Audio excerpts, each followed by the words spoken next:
jogadores e outras posições também não gostam disso aí. E o Renato vai ter que compor isso aí. Como é que ele compõe? Faz uma brincadeirinha com o cara durante o jogo, chama o cara e vem aqui, eu preciso tirar você, que eu preciso de você descansado no jogo contra o Corinthians. Aí, professor, Gabriel, quero você descansado contra o Corinthians. Eu preciso de você aqui, eu quero você lá também. E aí vai levando e vai tocando a vida, como é o Renato, né? Com esse modelo Renato de tocar a administração dele do vestiário, que é realmente uma administração muito legal.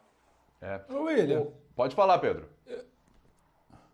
eu vi uma frase aqui embaixo interessante. Por que a frase só parece normal na boca do Renato? Acho que foi o professor que falou, né? Eu não sei se foi você, que o Domi não conseguiria reagir assim, falar assim. O Ceni não conseguiria falar assim, reagir assim. E eu acho que é quando eu cito que o treinador ele vai muito além de um simples estudioso do futebol. Ele é um gestor de pessoas e há de se entender que precisamos ali de um entendimento humano também, não só de um entendimento tático. E a vivência, porque o Domi, por melhor conhecimento que ele possa ter adquirido ao longo de toda a experiência, ao longo de toda a bagagem que ele construiu, ele não entende o que é o Flamengo, ele não entende o que é o ambiente de um vestiário brasileiro, ele não entende as características dos jogadores. O Rogério, por mais que tenha toda a história vitoriosa e merecesse uma chance ali, vinha de um bom trabalho, mais um bom trabalho no Fortaleza, ele não tem o traquejo que se pede, ele nunca foi o cara do melhor traquejo dentro de um vestiário, inclusive tinha uma postura completamente diferente. Então não tinha exatamente o que se pedia para gerir as pessoas, ainda que pudesse ter um ótimo entendimento, e a gente pode discutir depois, bom ou ruim, mediano ou não, tático, de formação de equipe, de linha de defesa, de linha de ataque. O Renato ele te entrega isso, parece que era isso que faltava muito, que o Jesus também entregava, além da parte técnica e tática brilhante, que é da gestão de pessoas, é você entender, o Renato sabe como dialogar com o Gabriel.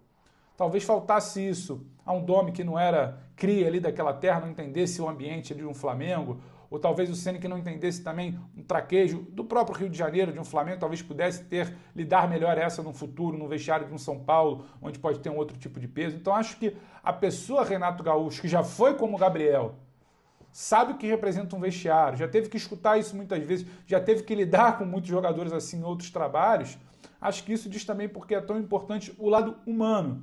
Quando a gente verbaliza aqui muitas vezes que não é só simplesmente uma questão do entendimento das quatro linhas. Então acho que isso explica muito, porque não adianta, e também é uma questão de expectativa, não adianta da gente esperar isso de um Domi ou de um Ceni. Isso vai vir de um Renato, vai vir de um Jesus, alguém que tenha um tamanho e um entendimento, não que os outros não tenham, para lidar com atletas como o Gabigol, porque o Gabigol, como bem brinca o Renato, entre aspas, vai ser chato assim sempre. Ou você aprende a lidar e dosar, ou você vai viver num mundo de choque para sempre. E o mundo de choque não é interessante para nenhuma parte.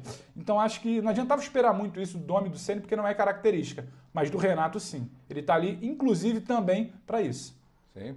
O Sormani, o Renato deu uma entrevista aí esses dias para a TV Flamengo falando sobre a confiança, que a gente tanto destacou aqui, né? Ele falou, quando você tem a confiança do treinador, etc., ou do seu chefe, enfim, a coisa tende a fluir, tende a dar muito certo e tudo. Eu concordei 250% com ele, porque eu acho que é assim mesmo.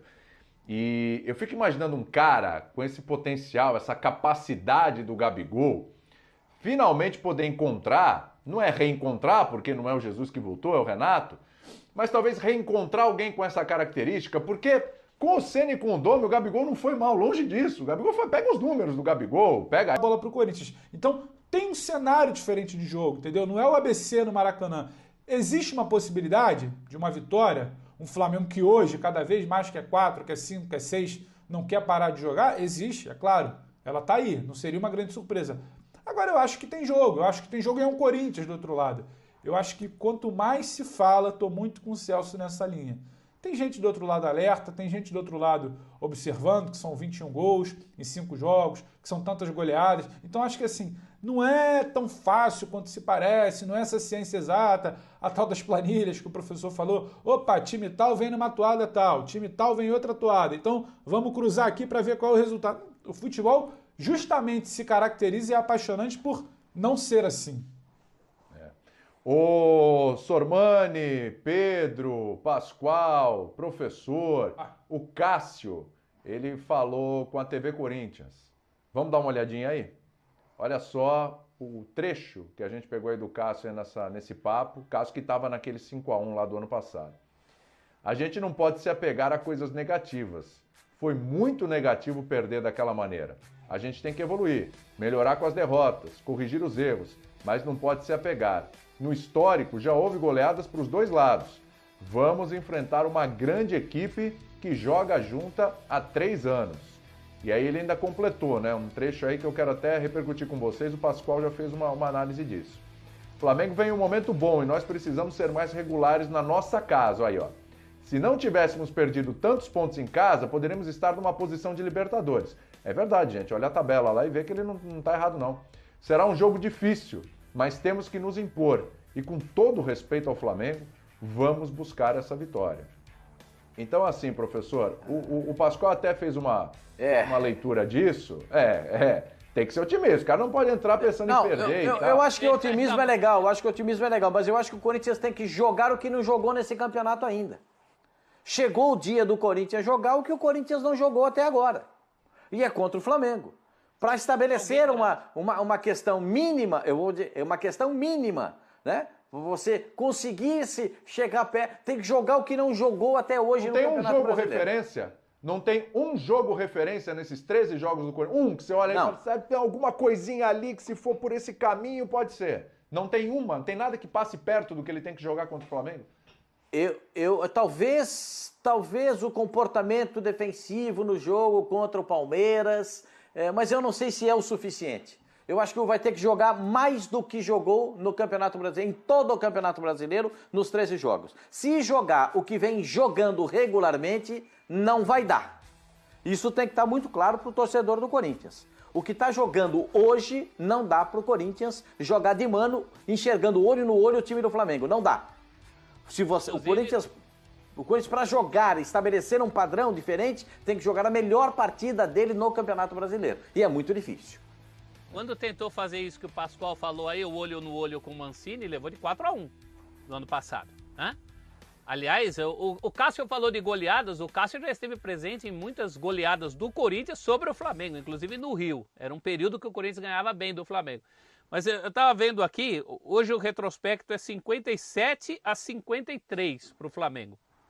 Quando o Corinthians ganhou seu último jogo contra o Flamengo, foi pela Copa do Brasil, lembra? Aquele 2-1? E pelo Brasileiro desde 2016, 4-0. Mas quando o Corinthians ganha aquela Copa do Brasil, aquele jogo da Copa do Brasil, o Corinthians tinha um retrospecto de 53 vitórias contra 51 do Flamengo. O Corinthians tinha 2 na frente, hoje ele está 4 atrás. Dos últimos 13 jogos, o Flamengo ganhou 9. Houve 4 empates. Assim como no período imediatamente anterior, aquele time com o Guerreiro, de 2013 para cá, o Corinthians também ganhou muito do Flamengo. Mas o momento é todo o Flamengo. É claro que o Cássio tem que dizer o que ele disse, até porque ele é o goleiro, né? E ele é o que está mais, acho que é o que está mais preocupado, o que está mais sem dormir. Porque vai enfrentar um time realmente que vem com tudo. Mas é isso, o Corinthians tem que fazer o jogo dele no ano. Olha, Pascoal, eu te diria que o Corinthians tem que fazer o jogo dos últimos 2 anos, viu? Considerando o que foi 2020... Mas se você levar em consideração os 2 anos, o Corinthians fez aquele jogo contra o Corinthians fez aquele jogo contra o Palmeiras, na Arena do Palmeiras, no Allianz Parque, né? Fez um gol com o Matheus Vital, tá lembrado disso, professor? E depois passou o jogo inteirinho dentro da grande área, dando bico para cima. Então, essa pode ser uma alternativa. Sai para tentar alguma coisa logo de cara e depois fica dentro da área dando bico para cima. Foi aquele jogo do Palmeiras contra o Corinthians. Talvez o jogo a marcação, a pegada defensiva do Corinthians nesse ano do jogo contra o Palmeiras pode ser uma alternativa, mas eu acho que tem que jogar muito mais do que jogou até aqui para poder minimizar o impacto. Eu não estou falando nem se equiparar, minimizar o impacto, porque a diferença técnica entre as duas... Eu não estou falando de história, hein, gente? Porque vai ter nego que vai falar, tá menosprezando o Corinthians. Não estou menosprezando nada. Eu estou falando do momento. Tecnicamente, o time do Flamengo vou repetir, muito superior ao Corinthians. Não é um pouquinho, não. É muito superior ao Corinthians. Por falar... O Corinthians vai precisar evocar, William, aquela palavra. Acho que foi, não sei se foi quando o Corinthians fez 110 anos, a gente fez um programa, as pessoas pediam para definir o Corinthians em uma palavra. E eu usei uma palavra que, mais uma vez, vai ter que ser a palavra-chave para o Corinthians ter algum sucesso nesse jogo. Superação. Eu acho que a Superação. grande palavra da história do Corinthians é superação. Ela precisa aparecer de novo. É isso. Será que essa palavra vai precisar aparecer no Clássico Paulista também? Estou falando ali para um dos lados, né? A diferença não é essa que a gente está falando de Flamengo e Corinthians. Mas tem uma equipe num momento excelente, líder do campeonato, e a outra... Estamos falando só de brasileiro, né? Só de campeonato brasileiro. E a outra está na zona do rebaixamento. Choque rei nesse final.